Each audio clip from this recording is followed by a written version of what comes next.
Welcome back to Americana Outdoors presented by Garmin. We're joining Paul Kabalin from Engel Coolers and Wade Middleton on a turkey hunt in our ranch in Texas. Well, Paul, we've got a couple gobbling over here and a couple gobbling over there, and I guarantee you there's more out there. You ready to go run around, see what we can do? Is there such a thing as turkey fever? I've heard about buck fever. I've seen guys miss 13 times, so I'm gonna have to say yes, there's turkey fever in the area for some people, but you know, I'm gonna do my best to get him in close and hopefully we can see. You've only given me one of these, so there's no pressure, right? Well, the guy that missed so many times, I gave him too many shells, and I think he thought we were on a dove hunt, and he just needed to keep shooting. So let's get our gear, hop in this Viking, and go. Awesome, thank you, man.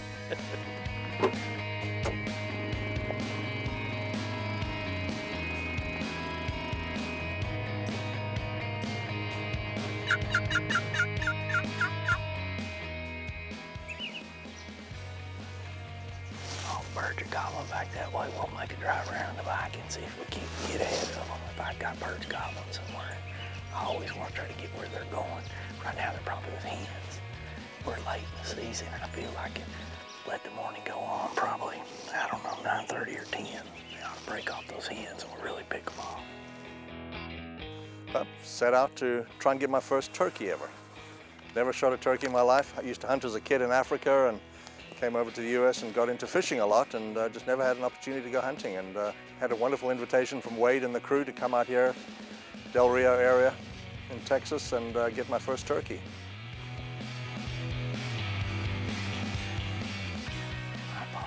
Got those birds that are gobbling right behind us here, and we're trying to call them up this ridge. You know, they might come this way, but I feel like they're gonna come around this way.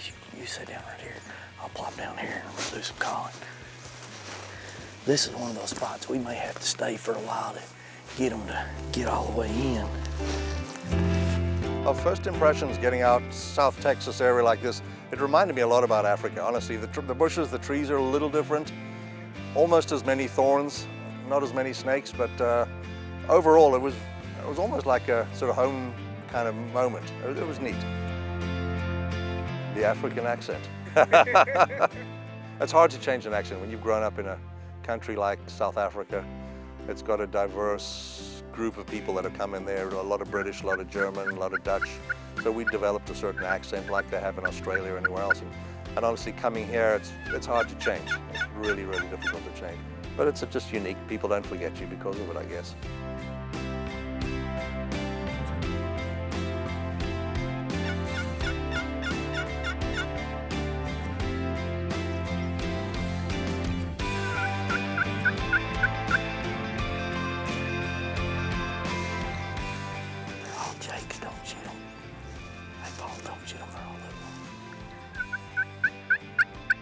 Being in the industry, we go to the SHOT Show and a bunch of, hunting, fishing, all sorts of types of industries, but been out there, but I didn't know much, honestly.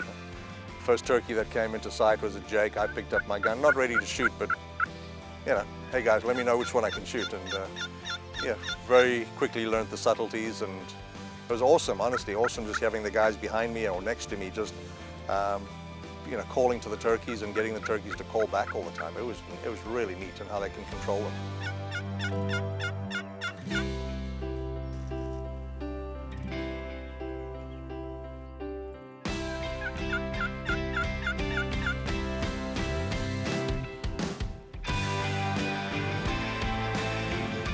We got out there, we went to a couple of spots, just couldn't call in what we needed to call in, and Wade pulled out one of his secret spots, I think, for me right at the end of the day, and we took a really quiet, long walk into this river valley, into a bed underneath some huge oak trees. I don't know, you guys were saying 300-400 years old, I don't know. It was impressive, and we sat there and we sat there, and it was almost too late. Time to get up and move, let the birds go to roost, but the birds suddenly came in. Nothing that was shootable, but the guys just started this banter back and forth, calling them, and the louder that we called them, the more frequently we called, the more frequently they called back, and I just sat there in awe. It was really a cool experience watching it all.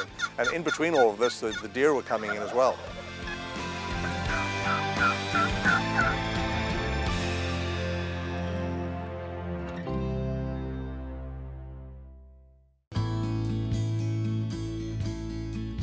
I came out here many years ago, probably 19 years ago, to the US, and wanted to get into a business, wanted to start the American dream, and I sat down and started designing a better cooler.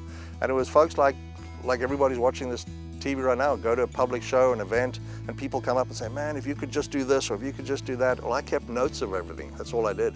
And we launched it, and it was just a phenomenal success. I mean, going on for, 9 to 10 years now on the cooler side.